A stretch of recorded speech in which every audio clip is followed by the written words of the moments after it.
राधे राधे सम्पूर्णमा। आज एकादशी पुत्रदा एकादशी। हजुरहरूले कोले व्रत लिँदै हुनुहुन्छ कमेन्ट बक्समा आएर भनिदिनु होला।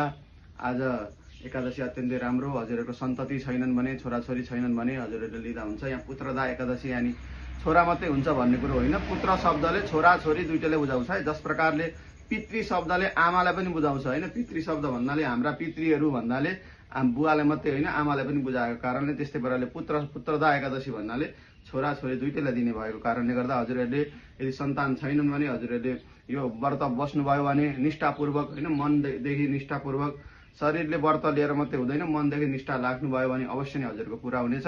र जानौँ भोलिका दिन विशेष। भोलि भदौ 8 गते सोमबार परेको छ। साथमा श्रावण शुक्ल पक्षको द्वादशी तिथि दिन रातभरि भएको कारणले गर्दा हजुरहरूको द्वादशी श्राद्ध छन् भने आज एक छाकी बस्नु पर्यो, मुण्डन गर्नु पर्यो भोलिका लागि। र भोलि श्राद्ध गर्न मिल्छ। र भोलि अग्नि र रुद्र दुईटै जुर्ने भएको कारणले गर्दाखेरि पूजा पाठहरू पनि राम्ररी गर्न मिल्छ। सबै ग्रह शान्तिहरू गर्न मिल्छ। हस्त राधे राधे।